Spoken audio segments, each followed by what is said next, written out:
As far as Ernest and everybody, did they grasp anything that was going on different than what was already lined up in the set? I remember personally, like on days off, Pac would go down to Canal Street, buy his jewels, come back on the set, and want to wear them like during a role. He's like, I don't know. He was like, no, this is after we robbed the liquor store, after Quellis, after we robbed the store. Right now, I would have the money because I took it from everybody else to have some jewels. And he's like, you know what is right. When you just saw the locker room scene in the high school, he had his Uzi piece on. That was his jewels. That's what he bought from Canal. The rings he had on was all his jewels. And Yeah, it fit right into the character what Treach was talking about Bishop. was real. I mean, Pac was probably the most seasoned actor out of everybody at the time. I mean, he was the only one. I mean, him and Omar both went to performing arts school, so they had some experience. But Pac had done quite a bit of acting, you know, in school and all that before the movie. Yeah. Well, you pulled off a pretty big scene yourself when you got shot, right? Wow. Yeah. Look, we had a lot of freedom on that set. So we could kind of do what we wanted to do as long as we showed up on time, knew our lines, and was ready to work, which was all the time. Everybody was super professional. But when we came in to shoot that scene, you know, Pac had been chilling and was kind of relaxed. It was kind of late, you know, in the night. And when he came out, he just didn't seem like real focused. So we kind of choreographed the scene, and they told him, you know, you guys are gonna struggle for the gun. You get the gun from him, and you bust him. Boom, scene. So we rehearsed it. First scene we shot, the first take we did it, and it was, you know, the energy was right about here. Yeah. We did it a second time, and when we struggled for the gun, I spun Pac around. And if y'all remember the scene, there was all these garbage cans like lined up over here. I spun them around, picked them up, and slammed them into the garbage. Yeah. You're gonna have to take the gun from him. Cut, because that's not what's supposed to happen. Ernest was like, cut. And before Ernest could even say anything, Pac jumped. He was like, oh, I can't wait to bust you now. I can't wait to bust you. Yo, let's go again. I was like, oh, you with me now? Oh, yeah, nigga, I'm with you. Let's go. And then that's what you see. Bam!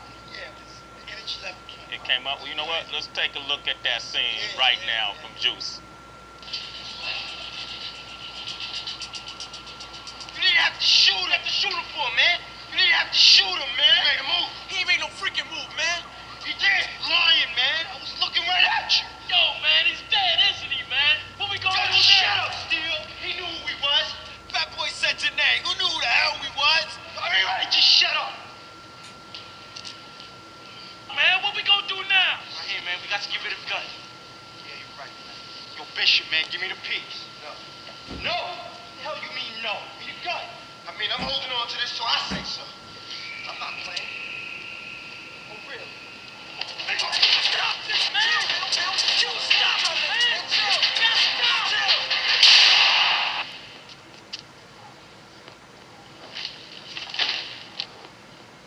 Hey! What's going on down there?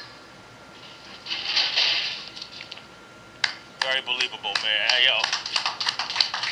Can't wait to bust you now. That movie started getting crazy around that time, man.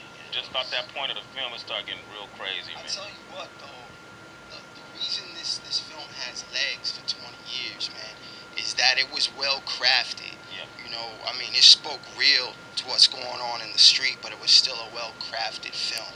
I mean, if you remember the beginning of the film, when it opens up, Ernest showed all of us and our family life. True. I was with my sister. You saw my mom, Jermaine. You saw his whole family. His father was a postman going to work. You saw Omar with his mother and his little brother that was chilling. And then you saw Pac. And Pac's father was like catatonic. You knew something was wrong. You know, Ernest set it up right at the jump. You know, and everybody's like, oh, you know, Bishop was wilding out in the movie. No. We let you know early on that you know, something's wrong. Something's wrong at home. Yeah. You know, and it comes out like that with kids. Yeah. Those were young kids. And what made that such a significant thing is that it was a lot of things going wrong at home for a lot of the viewing audience as well. So the movie spoke to them, especially in the urban centers around the country, but even beyond that. And I think that's why a lot of people could identify with it.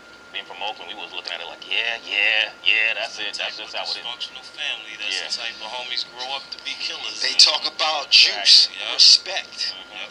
Now, if you don't even see your own father getting respect as a grown man in the street, how do you expect to get it? How do you expect to be a young man walking around with respect automatically, self-respect automatically?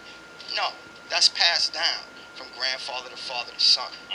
You know, so if Pops ain't doing that for you, you end up going out on the street and doing it for yourself. A lot of times that ends badly.